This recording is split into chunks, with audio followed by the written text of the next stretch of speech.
म्हणतात निमित्त कारण. जे स्वतः कार्यरूप तर होत नाही, परंतु ते कार्य होण्यासाठी सहाय्यभूत असते, म्हणजे ते अनुकूल असते, त्याला म्हणायचं निमित्त कारण. आणि समर्थ कारण कशाला म्हटलं? संपूर्ण उपादान निमित्त सगळे कारण मिळणं, म्हणजे सगळ्या कारणाची समग्रता, की आता त्याच्याद्वारे नियमानं कार्य होणार, त्याला म्हणायचं समर्थ कारण. आणि इथं कारणांची अपूर्णता, त्याला म्हणायचं असमर्थ कारण. जे एकच कुठलं कारण नाहीये समर्थ कारण, सगळे उपादान निमित्त म्हणून सगळ्याचा संयोग झाला. तसं बघायला गेलं तर जे उपादान कारण आहे ना, त्याचे पण दोन भेद आहेत. एक त्रिकाली उपादान आणि एक क्षणिक उपादान. उपादान कारणाचे अजून म्हणजे पुष्कळ ह्याचे भेद प्रभेद आहेत सगळे, तो एक सामान्य लिहिलेलं आहे. तर त्या उपादान कारणामध्ये जे त्रिकाली उपादान कशाला म्हणायचं? त्या द्रव्यामध्ये असणारी शक्ती, म्हणजे आता मी सिद्ध रूप होऊ शकते, म्हणजे माझ्यामध्ये शक्ती आहे, उपादान हे त्रिकाली उपादान आहे. मग आपण एकेंद्र पर्यायामध्ये गेलं तरी सुद्धा ते उपादान आहेच सिद्ध होण्याचं, परंतु तिथं व्यक्त होऊ शकते का ते? नाही. आणि जिथं ते व्यक्त होण्याची योग्यता आली, त्याला म्हणतात क्षणिक उपादान. त्रिकाली उपादान म्हणजे त्याच्यामध्ये होण्याची, कार्य होण्याची शक्ती, त्याला म्हणजे शक्ती. कधी पण होईल ते, परंतु शक्ती आहे. होईल की नाही ते पण सांगता येत नाही, परंतु शक्ती असते. आता सगळे अभव्य जीव, त्यांच्यामध्ये पण सिद्ध होण्याची शक्ती आहे की नाही? त्रिकाली उपादान आहे, परंतु क्षणिक उपादान नाही त्यांच्यामध्ये.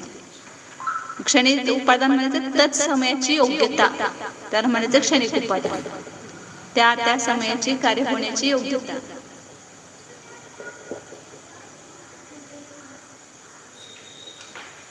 क्षणिक उपादान हेच वास्तविक कार्यरूपानं परिणमते, त्याला क्षणिक उपादान म्हणायचं. म्हणजे पूर्व समयवर्ती पर्यायुक्त द्रव्य तेच उत्तर समयवर्ती पर्यायरूपानं परिणमतं.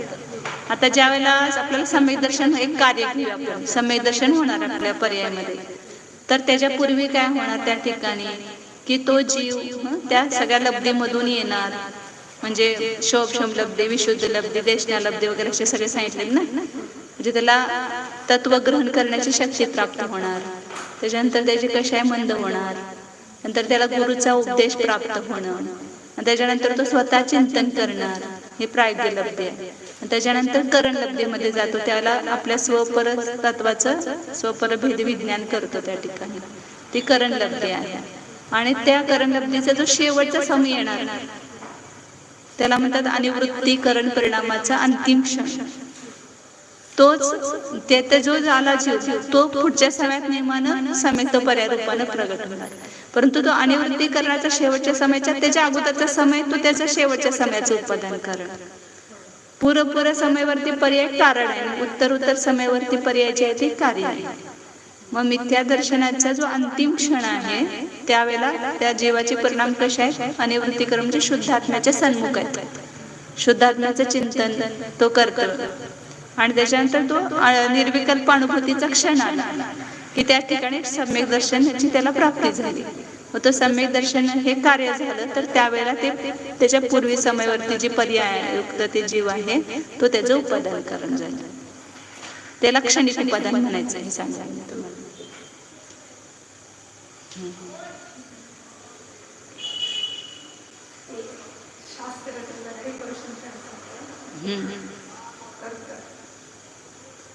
आता हे तास सोडून नाही करायचं ते तुमचं बाकीचं कार्य सोडा, हे तास सोडायचं नाही. आजच्या दिवसच होणार आहे, परत उद्यापासून नाही म्हणायचं बहुतेक तास. ठीक आहे, तुमचं कसं असेल तसं करा. तर समर्थ कारण ते म्हणजे उपादान जे आहे, जे स्वतः कार्यरूपानं परिणमतं, त्याच्यामध्येच म्हणजे कार्यरूप होण्याची योग्यता आहे. तर ते समर्थ, म्हणजे समर्थ कारणामध्ये त्याला महत्त्व जास्त सांगितलं. परंतु ते उपादान कारण असताना तिथं बाकीची निमित्त आपोआप मिळणारच, निमित्ता वाचून तिथं काम राहणार नाही. जसं आता त्या सिंह पर्यायामध्ये सम्यक दर्शन होण्याची योग्यता आली, तर त्याला आपोआप 4 नृत्यधारी मुनिराज आले त्या ठिकाणी, त्याला उपदेश दिला, आणि बरोबर त्याला सगळे निमित्त. तसं आपलं सुद्धा कुठलं कार्य होणार असलं की आपण ते निमित्त नाही म्हणून झालं नाही. तुमच्यामध्ये उपादानाची योग्यता आलेली नाही म्हणून त्या ठिकाणी निमित्त पण मिळालं नाही. उपादानाची योग्यता आली त्याच्यामध्ये कार्य होण्याची की त्याला निमित्त पण सगळे प्राप्त होतातच आपण. म्हणून निमित्त शोधण्यासाठी इकडे तिकडे फिरू नका म्हटले तिथं. तुमच्या स्वतःमधली शक्ती जी आहे ती प्रकट करण्यासाठी आपण पुरुषार्थ करायचा. आणि निमित्त वाचून रडत बसायचं, हे नाही म्हणून मला झालं नाही, ते नाही म्हणून मला झालं नाही. असं निमित्त आपोआप मिळणार तुम्हाला. कुठलं पण आता तुम्ही अनुभव करून बघा की ते कार्य होणार असले की आपोआप सगळं तसं निमित्त मिळतेच. आता इथे त्या मंदिरचा जीर्णोद्धार होणार असेल, आपोआप सगळं निमित्त मिळालं की नाही, ते आपण न ठरवता सुद्धा होतंय सगळं मिळतंय. पुढे आता हे सांगत होतं आपण बंधाचं, ते काल बघितलं होतं. भावबंध आणि द्रव्य हे कार्य कुठलं पण घ्यायचं आणि मग तिथं त्याचं हे करायचे, काय म्हणायचं त्याला, चौकशी, म्हणजे त्याची विचार करायचा. का कार्य कुठलं पण ठरवा आणि मग त्याचं उपादान कारण कोण, निमित्त कारण हे त्याच्यावरून ठरवायचं. कोणतं कार्य सांगा तर एखादं. आता इथं भावबंध हे कार्य घेतलं त्यांनी किंवा द्रव्यबंध हे कार्य घेतलं. तसं आता मोक्ष एक कार्य घ्या, मोक्षरूप कार्य आहे. त्याचं उपादान कारण काय असणार आणि निमित्त कारण काय असणार. मोक्षाचं उपादान कारण कोण कोण मोक्षरूप परिणमतो. रत्नत्रय पूर्ण असं म्हणायचं. रत्नत्रय परिणत आत्माच मोक्ष रूपाने परिणमतो. आपला आत्मा एकदम मोक्ष रूपाने परिणमतो का, म्हणून रत्नत्रय परिणत आत्मा हे त्याचं उपादान कारण आहे. आणि निमित्त कारण काय, त्यावेळेला बाहेरचे सगळे जे असतील ते सगळे निमित्त कारण. कर्माचा नाश झाला, त्या आठ कर्माचा नाश झाल्यामुळे तो मोक्षाला गेला. त्या आठ कर्माचा क्षय निमित्त होणार त्या ठिकाणी. आणि त्याला पुन्हा निमित्त कोण असतील, गुरु असतील, हे असतील, बाकीचे सगळे निमित्त असतील. परंतु उपादान तो रत्नत्रय परिणत आत्मा, निश्चय रत्नत्रय, भेद रत्नत्रय परिणत जो आत्मा आहे तोच त्याचं उपादान कारण आहे. पुढं तो त्रिकाली उपादान झाला, नुसतं आत्मा त्रिकाली उपादान झाला. आणि क्षणिक उपादान कोण असणार, तो रत्नत्रय परिणत आत्मा असणार. म्हणजे त्याच्यामध्येच योग्यता येते होण्याची.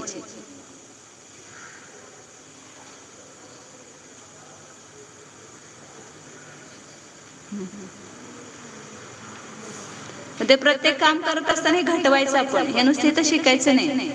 कार्य व्हायला तर कुठं तर काहीतरी आता हे बनवायला गेले, समजा तुम्ही शास्त्राचं बंधन केलं. आता ते बंधन कुणी केलं, ते कार्य झालं ना, बंधन तयार केलं.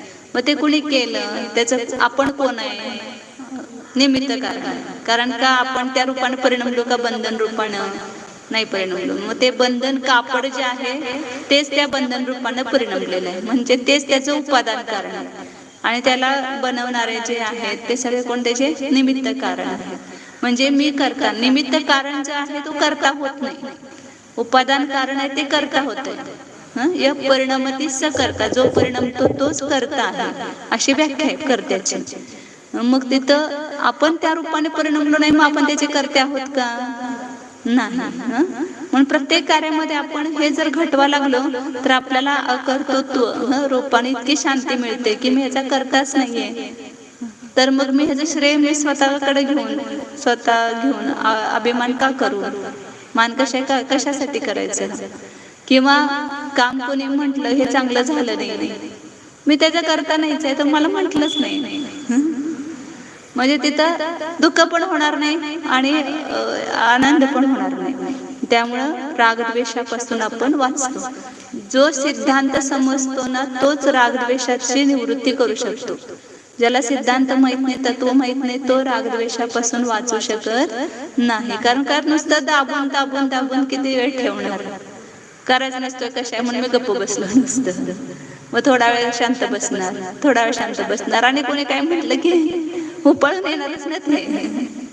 मग तो स्फोट कशामुळे झाला, दाबल्यामुळे झाला. स्फोट होऊ द्यायचं नाही, त्याला मुळातून नाश करायचा. मुळातून नाश व्हायला पाहिजे. आणि मुळातून नाश तत्वज्ञानामुळे होतंय. जो वस्तूचं स्वरूप समजतो, ज्याला तत्वज्ञान कळतंय, त्याला आपल्या अंतरंगातनं कशांचा अभाव करतो तो. म्हणून तत्वज्ञान हाच आपल्या शांतीचा उपाय आहे, दुसरा कोणताही शांतीचा उपाय नाही. किती प्रतिकूल परिस्थिती होते, नरकामध्ये सुद्धा असल्या प्रतिकूल परिस्थितीमध्ये सुद्धा तो जीव सम्यक दर्शन प्राप्त करतो. मग त्याला त्या सम्यक दर्शनामुळे त्या ठिकाणी भले बाहेर किती परिस्थिती आहे, परंतु अंतरंगामध्ये तो काय म्हणलाय,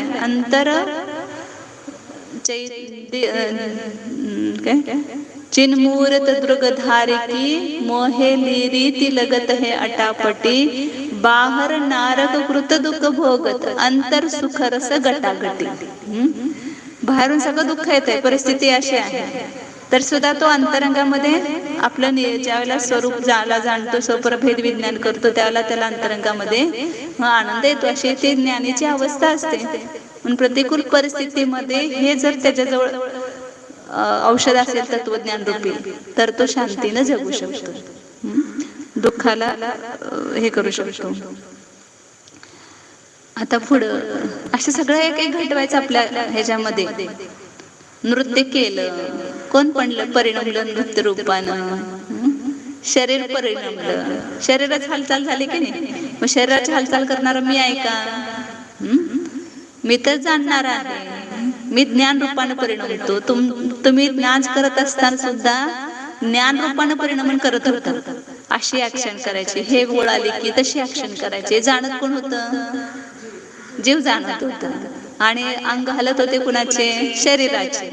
मग दोन क्रिया वेगळ्या होत्या, परंतु त्या दोन वेगळ्या क्रियेचं आपल्याला अंतरंगामध्ये भेद विज्ञान असत नाही. मग ती सगळी क्रिया करणारा मीच आहे असं मानून बसतो आपण. आणि त्यामुळे कोण आपल्याला म्हटलं छान नृत्य केलं तर काय होतं, लगेच आनंद होतोय. म्हणजे होणार, हे सगळे ह्या अवस्थेत होणार नाही असं नाही. आनंद होणार, दुःख होणार, सगळं होणार. परंतु जर आपल्या स्वरूपाला जर समजत असेल तर अंतरंगामध्ये ते फरक होणार. तुम्ही बघा, अज्ञानी असताना ते होणं आणि ज्ञानी झाल्यानंतर त्यामध्ये खूप जमीन आसमानचा फरक आहे. चला ना, गुळमांजी आणि मालक दोघांच्या मध्ये किती अंतर असते. दुकानात दोघं बसलेले आहेत, किंवा मालक बसलेला पण नाही दुकानात, घरामध्ये बसलेला आहे. दुकानामध्ये काहीतरी फायदा झाला, आनंद होतोय, मग त्या गोमांजीला पण देवांजीला पण आनंद होतोय. आणि मालकाला तिथं कळवतो कोण असा एवढा नफा झाला, त्याला पण आनंद होतोय. मग दोघांच्या आनंदामध्ये सारखेपण आहे का फरक आहे? काय फरक आहे? तर देवांजीला जो आनंद झाला तो वरवरून झालेला आहे, आतून झालेला नाही. आणि मालकाला आनंद झालाय तो आतून झालेला आहे. मला एवढा फायदा झाला, मी त्या सगळ्या नफ्याचा मालक आहे. त्यामुळे त्याला तसं इथं घरामध्ये म्हणजे असून सुद्धा जो ज्ञानी आहे त्याचा आनंद गुमांजी सारखा, म्हणजे त्या दिवांजी सारखा आहे. तो अंतरंगातून समजते, हा माझं काही नफा झाला तर मला काय मिळणार आहे, म्हणजे माझ्या आत्म्याचं काय कल्याण होणार आहे. थोडं बहुत त्यावेळेला वाटते, म्हणजे कारण अंतरंगात अजून राग द्वेष पूर्ण मिटलेले नाही, त्यामुळे तेवढा आनंद होणार. परंतु आनंद झाला तर तो त्याचा आनंद स्वतःच्या स्वरूपाला विसरून नाही. म्हणून छडाला मध्ये ते सातत्वाची मान्यता देताना शुभ अशुभ बंद के फल मझार रती अरती करे निज पदवीस. अज्ञानी काय करतो? शुभाच्या फळामध्ये आनंद होतो आणि अशुभाच्या फळामध्ये दुःख मानतो, परंतु कसं स्वतःच्या स्वरूपाला विसरून करतो. त्याला नाही लक्षात येत की हे माझं नाहीये.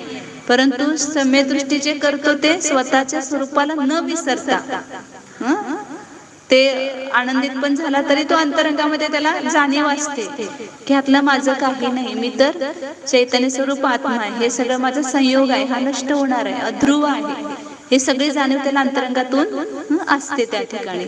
म्हणून हे तत्वज्ञानात एवढं हे आहे, याच्यामध्ये सामर्थ्य, आपल्या सगळ्या दुःखाचा नाश करण्याचं सामर्थ्य फक्त याच्यामध्येच आहे.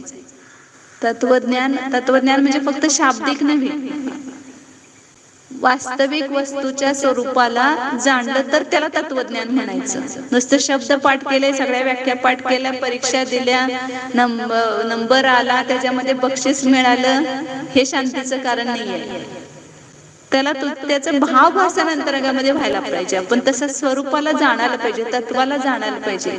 हा मी जीव आहे, हे शरीर आहे, सगळं आपल्या ह्याच्यामध्ये वेगळं वेगळं त्याची डिपार्टमेंट पाहिजे. बुद्धीमध्ये हे चैतन्याचं डिपार्टमेंट आहे, हे पुद्गलाचं डिपार्टमेंट आहे, हे कर्माचं आहे, हे माझं नाही. हे सगळे आपल्याला वेगवेगळी खाती माहित पाहिजे. तिथं आम्ही काय केलं, सगळी खाती एकच करून टाकलेत. त्यामुळे आम्हाला दुःख होतंय. हे पण मी, ते पण मी, ते पण मी, हे पण माझं, ते पण माझं. शरीराचं काय झालं ते पण मलाच झालं, जे आत्म्याला झालं ते पण मलाच झालं. जे काय क्रोधाधिक भाव झाले त्याचा पण मीच करता, शरीराचा करता मीच आणि ज्ञानाचा करता मीच. सगळ्याचा करता होऊन बसलो आणि त्यामुळे काय होतं, दुःख होतं आपल्याला. मग शरीर आपल्या अनुसार नाही राहिलं तर लगेच काय होतंय, माझं शरीर असं झालं म्हणून आपल्याला लगेच दुःख होतंय. तिथंच अंतरंगामध्ये प्रतीती असेल की हे शरीराचं परिणाम भिन्न आहे, मी भिन्न आहे, याचा मी करताना हे डिपार्टमेंट स्वतंत्र आहे का. ह्याच्यामध्ये फॅक्टरीमध्ये प्रत्येक डिपार्टमेंटचं स्वतंत्र करणं आहे, तर एक दुसऱ्यामध्ये ढवळाढवळ करतात का. परंतु आम्ही काय करतो, इथं सगळ्या डिपार्टमेंट मध्ये ढवळाढवळ करतो. हे जर पण मी बदल करणार आहे, ह्याचा पण बदल करणार मीच आहे. सगळ्या घराचा मालक मीच, शरीराचा मालक पण मी आणि सगळ्या बाहेरच्या समाजाचा पण मी स्वामी आहे. अशा प्रकारे हे सगळं आपलं अज्ञान हेच आपल्या दुःखाला कारण होते. म्हणून हे जर वस्तूचं स्वरूप समजलं तर आपलं जीवन खूप आनंदी होते. ह्या आनंदाला आपण दुसरी कोणती उपमाच देऊ शकत नाही. जे तत्वज्ञान नुसतं समजलं तरी आपल्याला आनंद होतो आणि खरोखर आपण ते जीवन जगू लागलं तर त्याच्यामध्ये आणखीन आनंद. थोडा बहुत आता जोपर्यंत कशा आहे तोपर्यंत थोडं बहुत सगळं होणार, परंतु तरी सुद्धा त्याच्यामध्ये आता सांगितल्याप्रमाणे दिवाणच्या आणि मालकाच्या ह्याच्यामध्ये जसं भेद आहे तसं एकाच घरामध्ये पत्नी सम्य दृष्टी आहे, मग पती मिथ्या दृष्टी आहे, तर त्या दोघांच्या मध्ये काय होणार, मुलगा झाला की दोघांना आनंद होणार की नाही, परंतु दोघांच्या आनंदामध्ये अंतर असणार. काहीतरी फायदा झाला तर तिथं दोघांना आनंद होणार, परंतु दोघांच्या आनंदामध्ये अंतर असणार. तो निजे विसार आहे आणि हे स्वतःच स्वरूपाला जाणून तो आनंद होतो. म्हणून या ठिकाणी ते सांगितले की तत्वज्ञानाच्या द्वारे आपण जीवनामध्ये शांती मिळवायची आणि हे तत्वज्ञानच आपल्याला मोक्षाला घेऊन जाणार आहे. आणि तत्वज्ञान म्हणजे आता सांगितले की ते जाणणं, त्याचं वस्तुस्वरूप जाणणं आणि तशा प्रकारे अंतरंगामध्ये आपण प्रयोग करणं प्रॅक्टिकलपणे, तर हेच आपल्याला मोक्षाला कारण. म्हणजे तत्वज्ञान आणि चारित्र्य असणार तिथं. तत्वज्ञान म्हणजे नुसतं ज्ञान नव्हे, त्याच्याबरोबर चारित्र्य जे आहे, निवृत्ती त्या आश्रवापासून निवृत्ती हेच वास्तविक चारित्र्य आहे. ते दोन्ही मिळूनच काय मोक्षाचा मार्ग आहे. आता पुढचं घेऊया. म्हणजे कारण कार्य हे व्यवस्था जी आहे तेच जीवनामध्ये आपल्याला समजली तर खूप आनंद होतो. असे काही टॉपिक आहेत की त्याचं जर व्यवस्थित आपल्याला ज्ञान झालं तर आपल्याला कुठेही म्हणजे जीवनामध्ये आनंद येतो, म्हणजे कुठेही दुःख होत नाही. आता सगळं दुःख त्याच्याच आहे आपल्याला.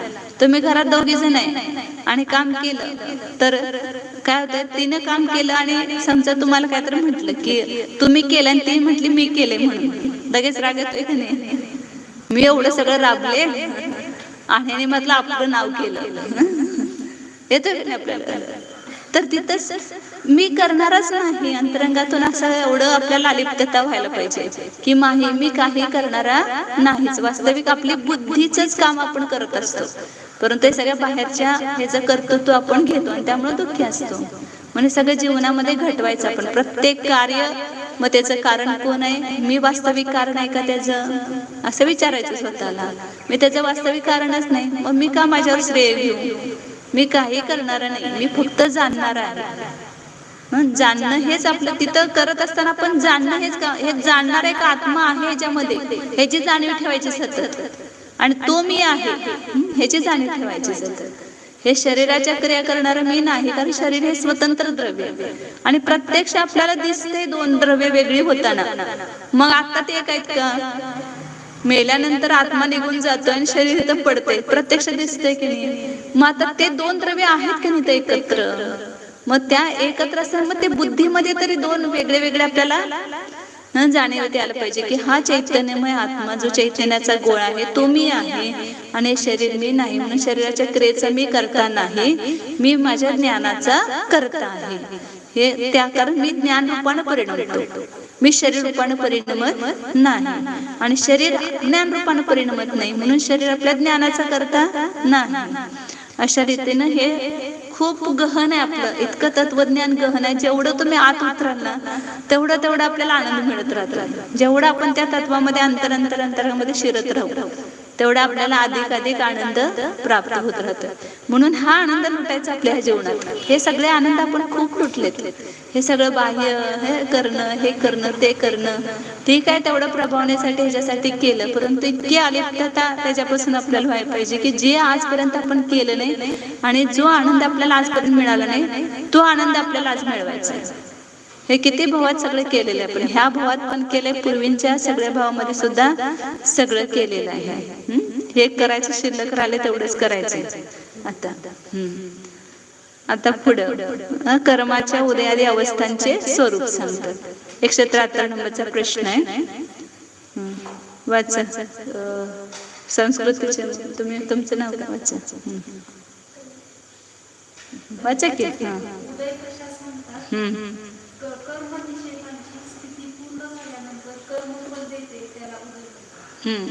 आता हे सगळं कर्माची अवस्था. कर्म म्हणजे कोण आहे?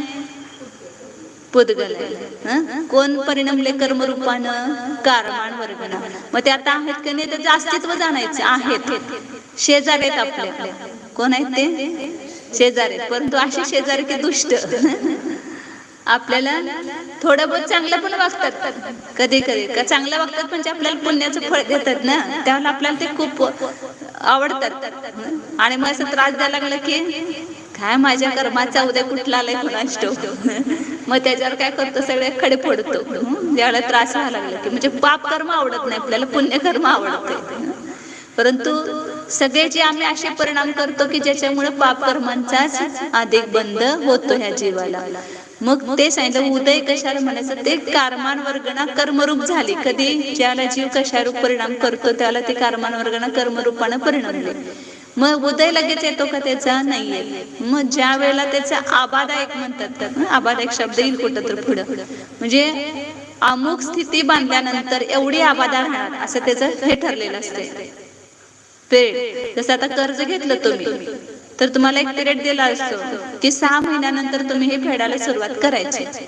6 महिन्यापर्यंत हप्ता नाही, 6 महिन्यानंतर हप्ता सुरू होणार. मग ते 6 महिने काय झालं, तिथं तुमच्या कर्जाची आबादा झाली. तोपर्यंत ते तुम्हाला द्यायला लागणार नाही. मग 6 महिन्यानंतर ते सुरू होणार. तसं इथं कर्म बांधल्यानंतर जोपर्यंत त्याला फळ देणार नाही तोपर्यंत त्याची आबादा असते. त्याला आबादा हे नाव आहे. म्हणजे आता 30 कोडाकुडी सागर स्थिती बांधली तुम्ही समजा, किंवा 10 कोडाकुडी बांधली, 20 कोडाकुडी बांधली, तर त्याचं असं प्रमाण आहे की 1 कोडाकुडी सागराचं 100 वर्ष. 1 कोडाकुडी सागराची आबादा 100 वर्ष. मग 100 वर्षानंतर काय होते त्याची, हे सगळं पुढे येणार आहे. तर मला इथं 2-4 प्रश्न झाल्यानंतर खडू कुठे गेले बघ.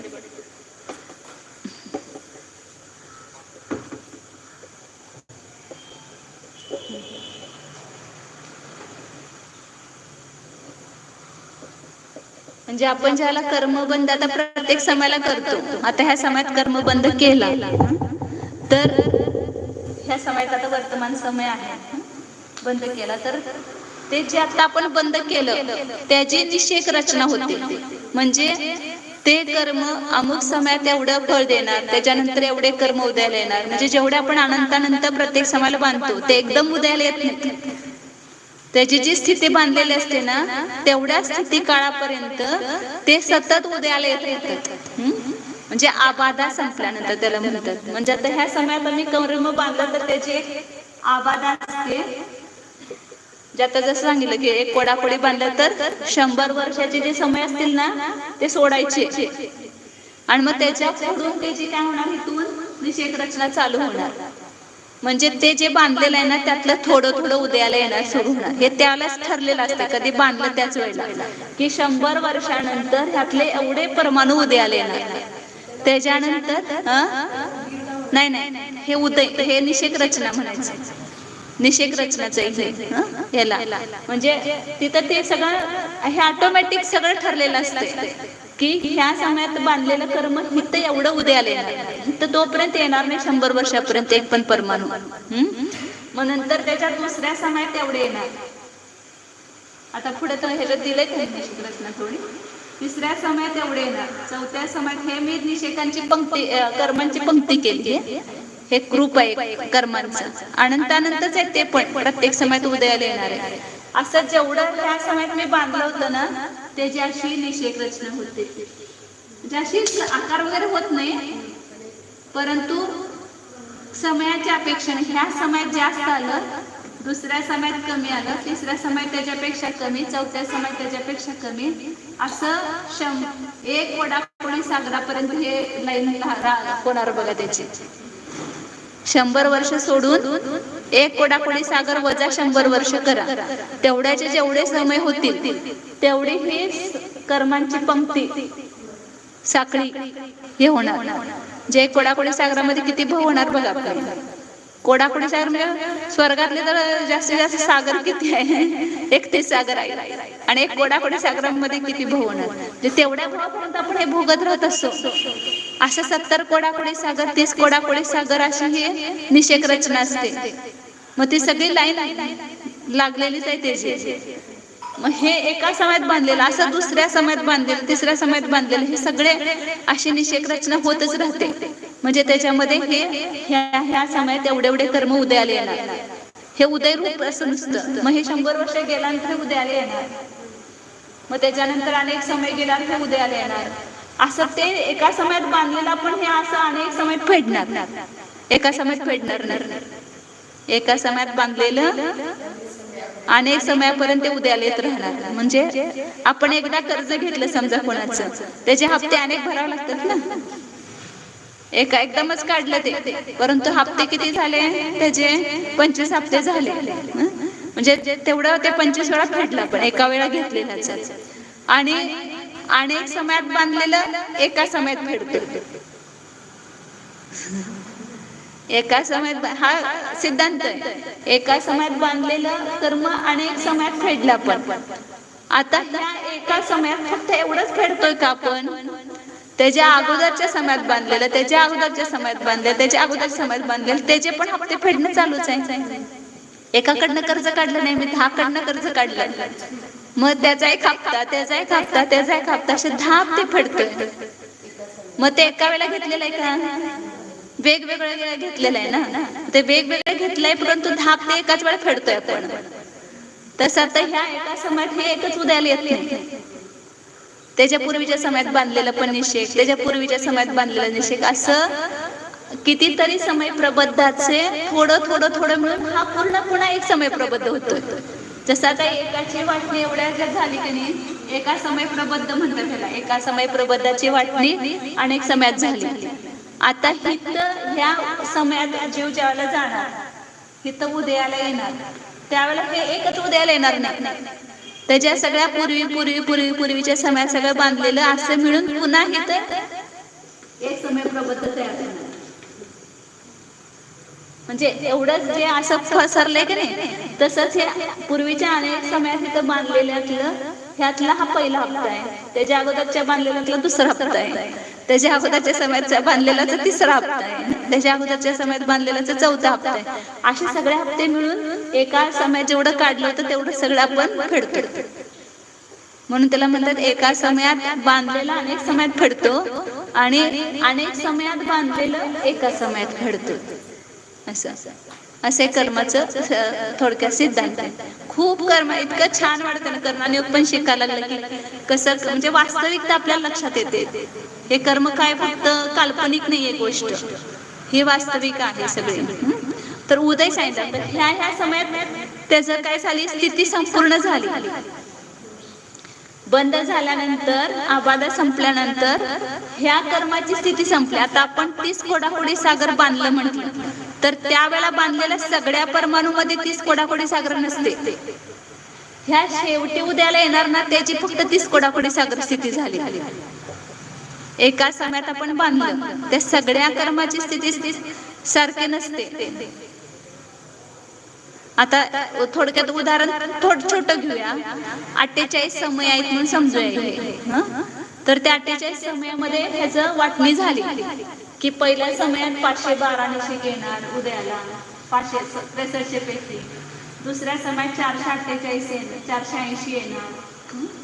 तिसऱ्या समयात 448 येणार. हे सुद्धा सगळं गणित आहे पूर्ण. चे त्याला म्हणतात, त्याचं सुद्धा प्रमाण ठरलेलं आहे. असं कसं पण येत नाही एवढं तेवढं असं. त्याचं सुद्धा चे हीन रूपानं, म्हणजे आता इथं 32 32 32 32 कमी केले. सगळं अनंताचं गणित आहे, परंतु एक समजण्यासाठी ते संख्या रूपाने घेतलेलं आहे. असं हे सगळं ते गुणहानी वगैरे असं सगळं खूप मोठं गुण जीवकांमध्ये कर्मकांडमध्ये आहे जास्त, जीवकांमध्ये पण आहे, त्याच्यात पुढं आहे त्याच्यात पण. ते अधकरणामध्ये तुम्ही बघितलं असेल, ते अधकरणाचं वेगळं गणित आणि हे वेगळं गणित. तर सांगायचा उद्देश काय, मी हे काय सांगत होतं का, ते क्रमानं उदयाला येणार ना. नाही, सिद्धांत काय सांगत होतं ते विसरलं. ह्याची जी स्थिती म्हणजे त्या एका समयात बांधलेल्या सगळ्या परमाणूंची स्थिती सारखी नाही. म्हणजे 512 परमाणू इथं उदयाला येणार नाही. स्थिती किती झाली, आता 48 समयात आपण धरलं का नाही, 4 समय आबादा धरल्या. आता ह्या समयात बांधलं त्याची 52 समय स्थिती आहे. तर त्यातली 4 समयाची आबादा आहे असं धरूया. नंतर 5व्या समयात हे उदयाला आलं. म्हणजे ह्या 512 परमाणूंची स्थिती किती बांधली आपण, 5 समय बांधली. त्यातल्याच 480 ची स्थिती किती आहे, 5 समय अधिक 1 समय, 6, एक समय वाढत जाणार पुढच्या निषेकाची. आणि शेवटी तर 9 परमाणू शिल्लक असतात ते सगळ्या गणितामध्ये. तर ह्याची स्थिती पूर्ण 52 समय. शेवटच्या निषेकाच्या अपेक्षेने सगळ्या त्या समयात बांधलेल्या ह्याची स्थिती सांगितली जाते, परंतु वास्तविक सगळ्याची स्थिती 52 समय नाही. जे उत्कृष्ट आहे ते सांगितली जाते की मी ह्या समयात किती स्थिती बांधली, 52 समय बांधली. परंतु सगळ्या निषेकांची 52 समय का, सगळ्या परमाणूंची नाही. शेवटी उदयाला येणार जे आहे त्यातलं, त्या समयातलं त्याची स्थिती जी असेल ती त्यावेळेला बांधली असं म्हटलं जाते, उत्कृष्ट स्थिती. म्हणून ही प्रत्येकाची स्थिती वेगवेगळी असते त्या कर्म परमाणूंची. तर ह्या समयात ह्यांची स्थिती संपली, या 512ची स्थिती काय झाली तर संपली. मग ह्याचा काय झाला, तिथं उदय आला. म्हणजे त्याचं जे काय अनुभाग बांधलेला असेल त्याच्याबरोबर ते फळ देऊन निघून जाणार, ते कर्मरूप राहणार नाही, अकर्मरूप होऊन जाणार. पुन्हा एकदा 448 ह्याच्याबरोबर आणि सगळे सांगितलं, हे एका समय प्रबोधाच्या अपेक्षेने सांगितलं. अनेक ते सगळे समय प्रबोधाच्या अनेक समयात बांधलेलं पण सगळं मिळून एकदम उदयाला येणार. त्याची तिथं ज्याची स्थिती संपली त्या समयात ते सगळे कर्म परमाणू तिथं उदयाला येणार, म्हणजे आपलं फळ देऊन निघून जाणार. पुन्हा दुसऱ्या समयात जे असतील ते सगळे उदयाला येणार, आपलं फळ देऊन निघून जाणार. म्हणून उदय कशाला म्हणायचं, कर्मनिषेकाची स्थिती पूर्ण झाल्यानंतर कर्म फळ देते त्याला उदय म्हणतात. म्हणजे आता ह्या एवढ्या परमाणूंची तर स्थिती संपली की ते उदयाला येऊन फळ देऊन निघून गेले. मग ज्या वेळेला आता इथं समजा याच्यामध्ये जास्त अनुभाग बांधलेला असेल तीव्र, तर त्यावेळेला ते आपल्याला फळ तीव्र दिसते. त्या ठिकाणी कुठलं पण पुण्य फळ असेल तर त्याचा अनुभाग जास्त असेल, तर असं काहीतरी एकदम साताचा उदय आला तर एकदम हर्ष, जास्त आनंददायक असं काहीतरी होणार, तुम्हाला सुखदायक अशी काहीतरी बातमी येणार किंवा काहीतरी घडणार तुमच्या जीवनामध्ये. पहिला नंबर आला परीक्षेत, मुलगा झाला, 1 लाख रुपयाची लॉटरी लागली, काहीतरी असं आनंददायक काहीतरी घडणार ना तिथं. समुद्र इंद्रायण तुमच्या पुण्याचा उदय तीव्र असेल तर तिथं सौदा इंद्राने पद होणार. चल पुढं. तर उदय कशाला म्हणायचं लक्षात आलं का, कर्मनिषेकांची स्थिती पूर्ण झाल्यानंतर कर्म त्याला उदय म्हणतात. आता पुढे उदीर्णा कशाच म्हणतात, वाचा.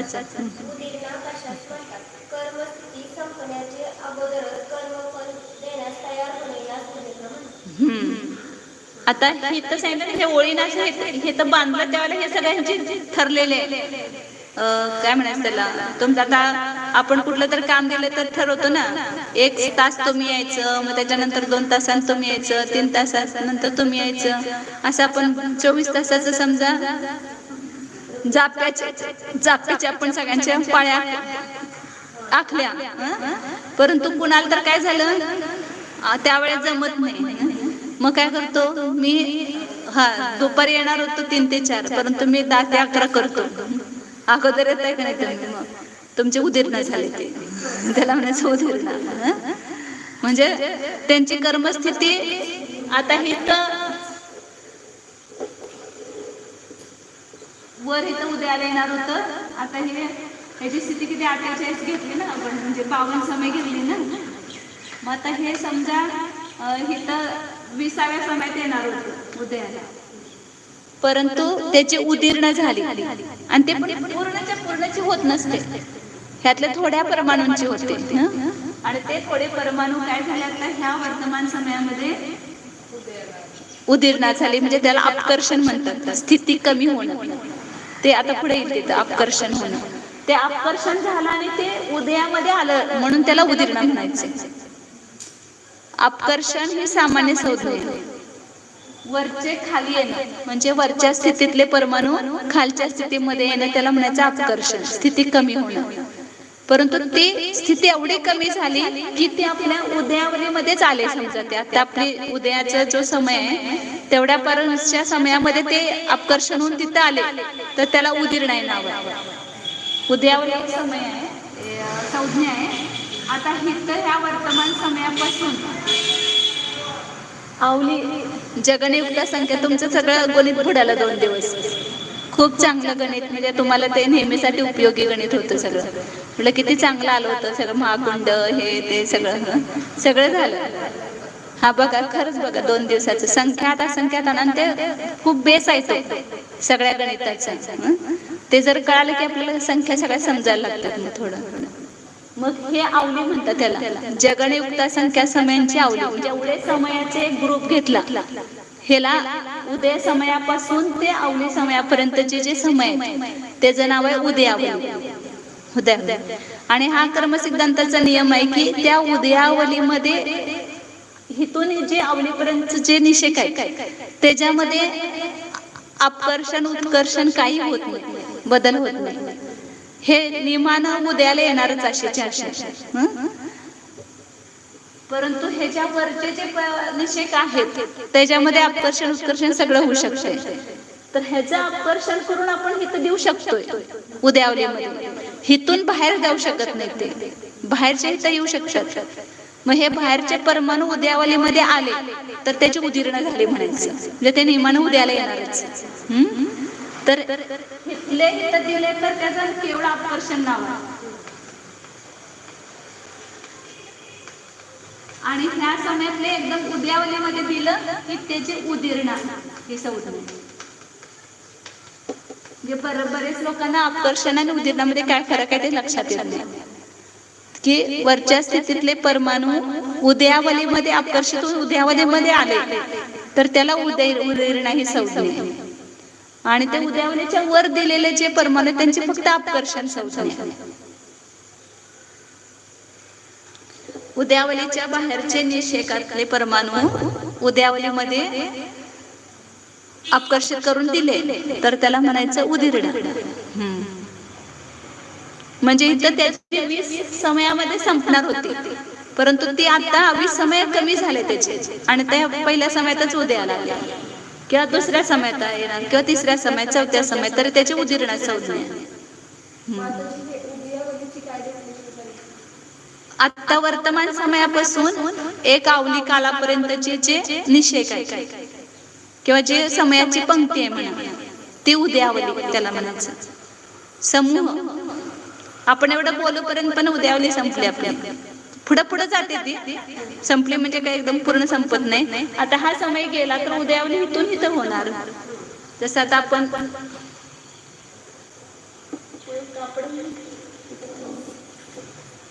पहिला तर हा या वर्तमान समयात आहोत आपण आणि 4 समयाची उदयावली धरा. मग आता इथं ह्या वर्तमान समयापासून 4 समयापर्यंत उदयावली म्हणायची. आता मग हा समय संपला तर पुढच्या समयात गेलो आपण, मग त्या समयापासून पुढे 4 समय घ्यायचे. म्हणजे प्रत्येक समयात उदयावलीमध्ये एक एक कमी होत जाणार, वरचा एक एक येत जाणार, वरच्या स्थितीतला एक एक उदयावलीमध्ये येत जाणार. कारण एक एक समय व्यतीत होणार ना.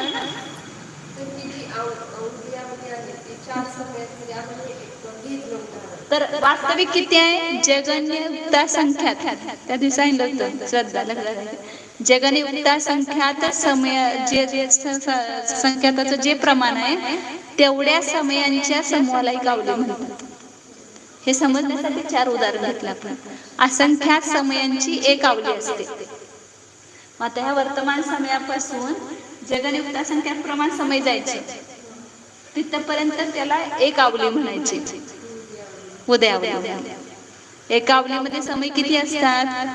जगन्युक्ता संख्यात प्रमाण. असंख्याताचे 3 भेद केले, परत असंख्यात, युक्ता संख्यात, असंख्यात संख्यात. आणि असं कशी येतात ते परित संख्यात म्हणजे किती संख्या आहे केवढी ती सगळी काढली, ते सगळे कोणतरी कमी केले.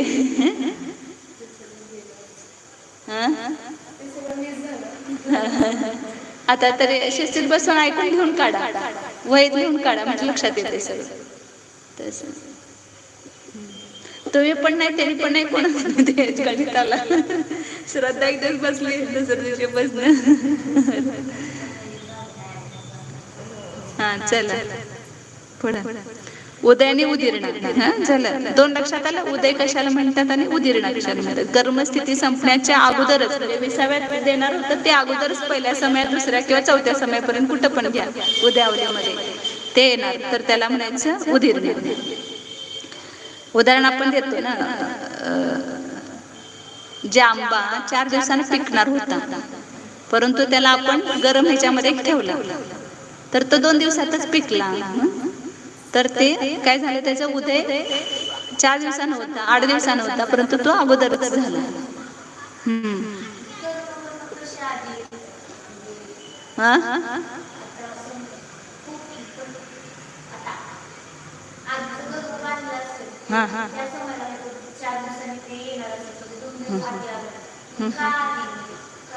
हे एकतर हे कर्माच्या ज्या अवस्था आहेत ना त्या सतत होतच असतात आणि त्याला निमित्तभूत आपले परिणाम पण असतात तिथं. मग आता उदीर्ण किती होणार हे सुद्धा आपल्या परिणामावर अवलंबून आहे. आता तेच की विशुद्ध परिणाम तुम्ही केला तर ते लवकर उद्याला निघून जाणार. म्हणजे ती निर्जरा पण अशीच होत असते ना. आता ही उदीर्ण एवढीच झाली, सम्यक दृष्टीची तर असंख्य समय प्रबोधांची एकदम निर्जर होते सम्यक तो झाल्यानंतर. म्हणजे इथं एकच समय प्रबोध उदयाला येते म्हणून सांगितलं मी, परंतु सम्यक दृष्टीला उदीर्ण किती होणार त्याची असंख्य समय प्रबोधांची उदीर्ण म्हणजे ते गणश्रेणी वगैरे त्याचं खूप गणित आहे सगळं डिटेल. तर ते म्हणून विशुद्ध परिणाम वाढवत जायचं की त्याच्यामुळे आपल्या कर्माची निर्जरा होते. आता पुष्कळांना बघा तुम्ही दीक्षा वगैरे घेतल्यानंतर कितीतरी अंतरा येतात का, तर त्यांची ती उदीर्ण होत असते, लवकर लवकर उदयाला येऊन ते जात असतात. म्हणून ते त्याला अगोदर कधी असं अंतर येत नसते. आपण आता तुम्ही जेवताना केस बीस येतो का तुम्हाला? येत नाही, परंतु तुम्ही दीक्षा घेऊन बघा आपोआप तिथं काय होतं, अंतराय कर्म उदयाला येतं. काय तर शारीरिक त्रास होतात, काय तर असं वगैरे होतंय, परंतु त्यामध्ये ज्ञानी काय राहतो, स्थिर राहतो. त्याला माहिती आहे की आपल्या कर्माचा उदय तर निर्जराच व्हायला लागलेला आहे, त्याची उदीर्ण होणं चांगलंच आहे.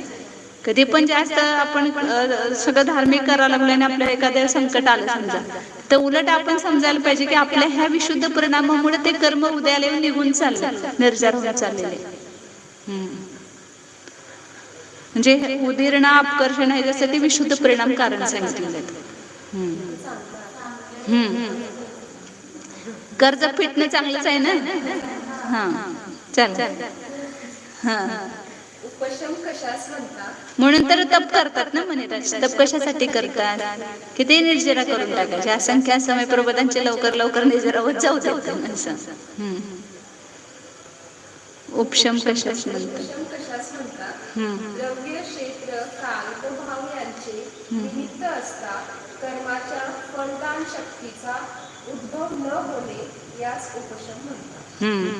आता उपशम म्हणजे तिथं निमित्त काय घेतलं? द्रव्य क्षेत्र काल भावाने घेतलं. सगळ्यासाठी त्याचं निमित्त असतेच ते कर्माच्या फलदान शक्तीचा उद्भव न होणे म्हणजे ते कर्म उदयाला न येणे. तसंच आता हे उपशम पण अनेक प्रकारचं आहे. हा इथं दिलंच त्याने, पुढे दिलंच उपशमाचे भेद. म्हणजे आता हे ज्याची उदीरणा झाली नाही समजा, तर बाकीचे कर्म तिथे काय आहेत? उपशम रूप आहेत ना. आता इथे समजा 1000 आहेत आणि त्यातले 100 घेतले खाली, बाकीचे 900 तिथंच आहेत ना, तर त्याचा उपशम आहे. म्हणजे ते त्याची उदीरणा न होणं, उपशम त्यालाच म्हणायचं की जसे आहेत त्या अवस्थेत राहणं. हा राहणं त्याला म्हणायचं उपशम. कर्माच्या फलदान शक्तीचा उद्भव न होणे म्हणजे ते फल न देणं त्याला म्हणायचं उपशम. आता त्याच्यामध्ये पण 2 प्रकार आहेत. वाचा पुढं. उपशमाचे किती भेद आहेत? आता काय करूया आपण, उद्या समजून घेऊया काय तुम्हाला आहे वेळ? काय उद्या घेऊया, कारण ह्याला थोडस समजावून सांगावं लागेल. आता असेल 10-15 मिनिटं तर घेऊया, नाही तर खूप छान प्रकरण आहे हे. म्हणजे हे जे उपशमाचे 2 भेद केलेत ना, ते उद्या होणारच नाही आपलं. उपशमाचं बहुतेक होणार नाही उद्या, कारण दुपारी प्रवचन झालं. हां हां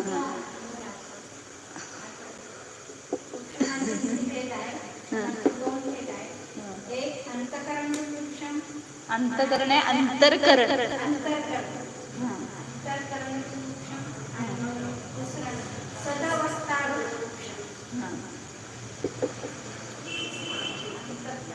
अंतकरण नव्हे, अंतरकरण. अंतकरण म्हणजे ते मन, आणि अंतरकरण म्हणजे अंतरकरण, त्याला म्हणायचं अंतरकरण. आता हे आपलं नेहमी आपली कर्माची रचना अशीच काढते त्रिकोणावस्थेमध्ये. का आता सांगितलं ना की चैहीन क्रमाने असतात, त्याला गोपुच्छाकार असं पण म्हणतात किंवा त्रिकोण रचना म्हणतात. म्हणजे गायीची शेपूट कशी मोठी असते मग लहान लहान होत जाते, तसे या निषेकांचं पण हे उदयाला येण्याच्या अपेक्षेने हे अशी निषेक रचना काढलेली असते. असं कुठं आत्म्याचे इथे असं नाही त्रिकोणी कर्म, परंतु ते उदयाला क्रमानं हीन हीन हीन हीन होतात म्हणून अशी रचना असते त्याची. मग इथं अंतरकरण उपशम म्हणजे काय सांगितलं की जसं आहे त्या अवस्थेत राहणं, ते फल न देणं, फल न देणं त्याला उपशम म्हटलं. मग अंतरकरण उपशम कशाचं होतं? फक्त मोहने कर्माचं होतं. लगेच वहीमध्ये अंतरकरण उपशम हा फक्त मोहनीय कर्माचा होतो. दर्शन मोहनी आणि चारित्र मोहनी.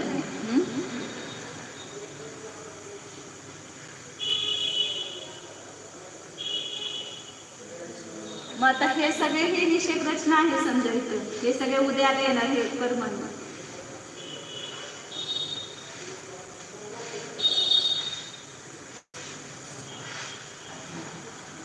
असे सगळे पूर्ण आहेत. आता हे मिथ्यात्व कर्म जोपर्यंत उद्यात असेल, आता ते कधी खंड पडणारच नाही ना. अनादी काळापासून हे सगळे जे कर्म आहे ते आपण बांधतच चालू, त्यामुळे कुठल्या कर्माचा कुठं खंड पडणारच नाही. फक्त एवढा होणार की कधी ह्या गतीचा उदय तर कधी त्या गतीचा उदय, कधी ह्या जातीचा उदय तर कधी त्या जातीचा उदय, परंतु उदयाची धारा ही सतत चालू. म्हणजे एक उदय असतो त्याला बाकीचे पण असतातच निषेध त्याचे. आता आपल्या मनुष्यगती उदयाला येते का नाही, त्याला नरगतीची पण ही धारा आहेच. हे सगळे निषेध रचना सगळ्याचे 148 प्रकृतीची सगळी निषेध रचना अशी आहे. मग आता हे काय होणार, तर हे मनुष्यगती रूप होऊन उदयाला येते. 148 पैकी तीर्थंकरणे आहारक चतुष्क सगळ्यांना असेल असं नाही, आणि 4 आयु सगळ्यांना असत नाहीत. कमी म्हणजे बांधलेले किंवा भोगल्याचे 2 आयु असतात. बाकीचे सगळे आपल्याकडं हे स्टॉक मध्ये आहेत कर्म बांधलेले, आणि त्यांचे निषेध पण आहेत. मग त्याचं निरंतर काय होतंय की हे निषेध ह्यावर कन्वर्ट होऊन उदयाला निघून जात असतात. आता आपल्या मनुष्यगती रूपानं नरगती पण उदयाला यायला लागले, देवगती पण, तिर्यंच्या गती पण, ते सगळे परमाणू आहेत, परंतु ते सगळे आता मनुष्यगती रूप होऊन उदयाला निघून जातात. तसं आता हे मिथ्यात्व कर्म पुन्हा रूपान होत नाही. मग ह्याचा अभाव झाल्याचे आपल्याला सम्यक तर होणारच नाही. मिथ्यात्वाचा उदय सतत येत राहिला तर सम्यक दर्शन होईल का? होणारच नाही. मग ह्याला कुठं तर थांबवा लागेल ना ह्याची धारा. तर ती कशी थांबवणार, कशी थांबते ती? आपण थांबवत नाही म्हणजे आपण काय करत नाही बुद्धिपूर्वक, परंतु आपले असे परिणामांची विशुद्धी झाली की आपोआप त्या कर्मामध्ये हे सगळं होते कार्य. तर त्या परिणामांच्या विशुद्धीनं आपण आता मगाशी 5 लब्धीची नाव घेतली ना मी, शोभ शम लब्धी, विशुद्धी लब्धी, देशना लब्धी, प्रायोगी लब्धी, नंतर करण लब्धीमध्ये ज्याला त्या करण लब्धीमध्ये जीव येतो म्हणजे परिणाम असे वर चढत जातात विशुद्धीचे परिणाम. आणि ते विशुद्धीचे परिणाम वर चढत गेले आणि ज्याला अनिवृत्तीकरणामध्ये आला तर खूपच परिणाम उच्च झाले. आता सगळ्या जीवकांमध्ये बघितलं असेल तुम्ही काय काय होतंय सगळं त्या परिणामामध्ये. मग त्या वेळेला काय होतंय, ह्या कर्मामध्ये ऑटोमॅटिक इकडे परिणाम असे झाले की तर ह्या निषेकांची जी रचना असते ना त्याच्यामध्ये अंतर पडते. मग आता हे क्रमाने एवढे उदयाला येणार होते समजा हे इथून ते इथपर्यंत, तर पुढे आहे तसं हे कर्म. तर ह्या अंतर्मुहूर्तापर्यंत असणारे जे कर्मनिषेक आहेत त्यांच्यामध्ये अंतर पडतंय. म्हणजे काय होतंय की ह्यातले काही कर्म परमाणू अपकर्षित होऊन खाली येतात आणि काही अपकर्षित होऊन वर, उत्कर्षण म्हणतात त्याला, वर जातात. आणि असं हे अंतर्मुहूर्तापर्यंत अनिवृत्तीकरण परिणामामध्ये हे कार्य सुरू असते कर्मामध्ये. इकडे जीव इतका विशुद्ध परिणामाचे त्याचे अनंत गुणी विशुद्धी वाढत चाललेली आहे आणि इकडे ह्या कर्माचं खाली होणं चाललेलं आहे. एवढ्या अंतर्मुहूर्ताचा आयाम आहे, लंबाई.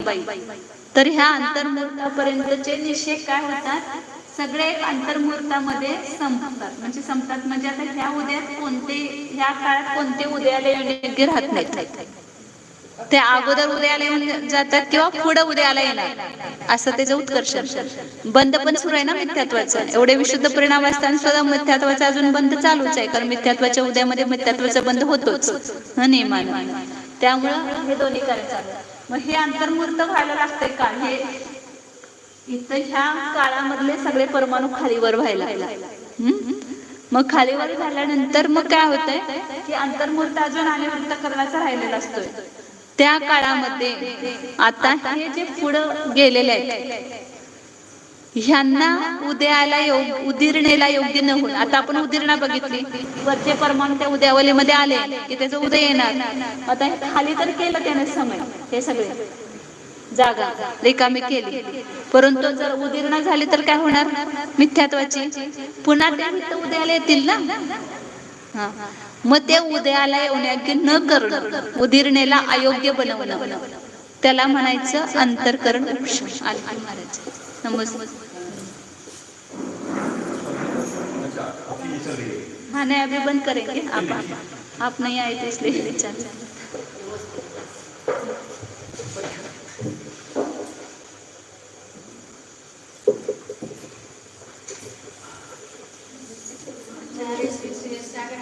महाराज की जय. नमस्ते.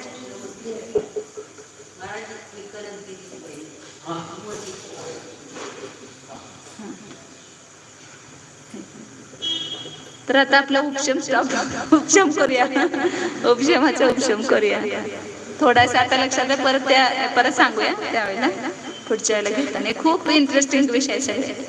अंतर्करण उपशम चल रहा था.